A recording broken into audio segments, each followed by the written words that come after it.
গাজায় ইসরায়েলি ভয়াবহ হামলায় নিহত আরও 105। এরপর জানিয়ে দেব, যুক্তরাষ্ট্র সমর্থন বন্ধ করে দিলে ইসরায়েলে আগামী দিন হতে পারে।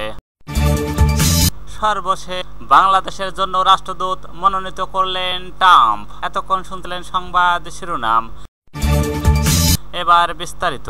গাজায় ইসরায়েলি ভয়াবহ হামলায় নিহত 105। ফিলিস্তিনের গাজায় একদিনে ব্যাপক হামলা চালিয়েছে ইসরায়েল। এতে অন্তত 105 ফিলিস্তিনি নিহত হয়েছে। তাদের অনেকে ত্রাণ প্রার্থী ছিলেন। খবর আল জাজিরা। নিহতদের মধ্যে শুধু গাজা সিটিতেই 50 জন বেশি নিহত হয়েছে।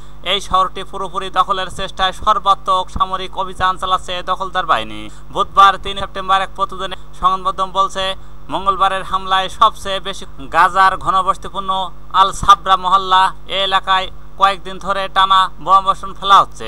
সর্বশেষ হামলায় একটি ত্রাণ শিবির ও আক্রান্ত হয়, সেখানে 32 জন হতাহত হন। এদিকে গত 24 ঘন্টায় ভাটাপাড়ায় দুর্ভিক্ষ মারাত্মক রূপে। গাজায় চলমান যুদ্ধ এখন সিদ্ধান্তমূলক ধাপে পৌঁছেছে বলে জানিয়েছেন ইসরায়েলের প্রধানমন্ত্রী বেঞ্জামিন নেতানিয়াহু। মঙ্গলবার 2 সেপ্টেম্বর সেনাবাহিনীর রিজার্ভ ও সেনাদের উদ্দেশ্য করে দেওয়া ভাষণে তিনি বলেন, এই অভিযানের লক্ষ্য শুধু হামাসকে পরাজিত করা নয়, বরং ইরানি অক্ষকে দুর্বল করা। এর মধ্যে রয়েছে গাজা, লেবানন, সিরিয়া ও ইরান, ইয়েমেনের হুতিরা। ইসরায়েলি সেনাবাহিনীর প্রধান আইডিয়াল জামির করেছেন যে গাজা সিটিতে স্থল অভিযান এর মধ্যে শুরু হয়েছে। তিনি জানান, আমাদের অভিযান আরও তীব্র হবে। যুক্তরাষ্ট্র সমর্থন বন্ধ করে দিলে ইসরায়েলে আগামী দিনে কি হতে পারে?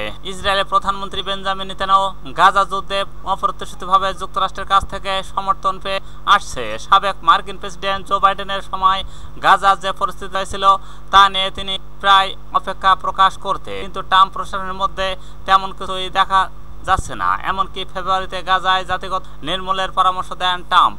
খবর আল জাজিরা। গাজায় ইসরায়েলি হামলার পর তেল আবিবকে রক্ষায় যাবতীয় সহযোগিতা পাশে দাঁড়িয়ে যুক্তরাষ্ট্র। গাজায় যে 60,000 মানুষ নিয়েছেন তার জন্য ব্যবহৃত অস্ত্র সরবরাহ করে আমেরিকা।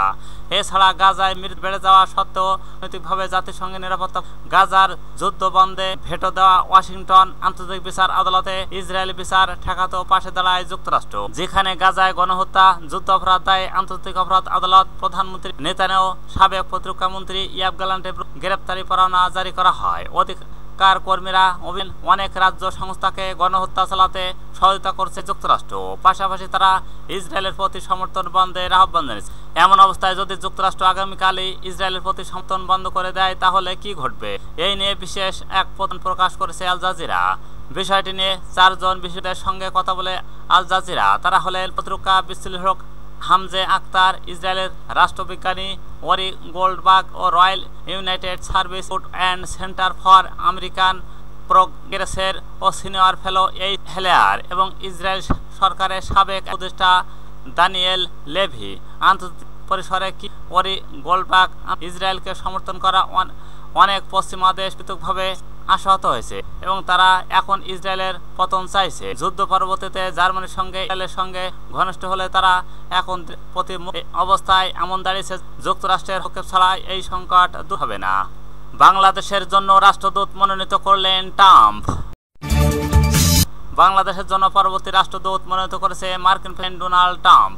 তবে মনোনয়ন চূড়ান্ত নয়। মার্কিন অনুমোদন পেলে তাকে রাষ্ট্রদূত নিয়োগ করা হবে। মার্কিন পররাষ্ট্র বিভাগ এক বিবৃতি জানিয়েছেন, বাংলাদেশের জন্য রাষ্ট্রদূত হিসেবে ব্রেন্ট ও সেনকে মনোনীত করেছেন ট্রাম্প। এখন সিনেটে উপস্থাপন করা হবে। সিনেটে অনুমোদন দিলে নিয়োগ প্রক্রিয়া শুরু হবে। মঙ্গলবার ট্রাম্পের বার্তাটি হোয়াইট হাউস দেশটি পাঠিয়েছে বলে জানা গেছে।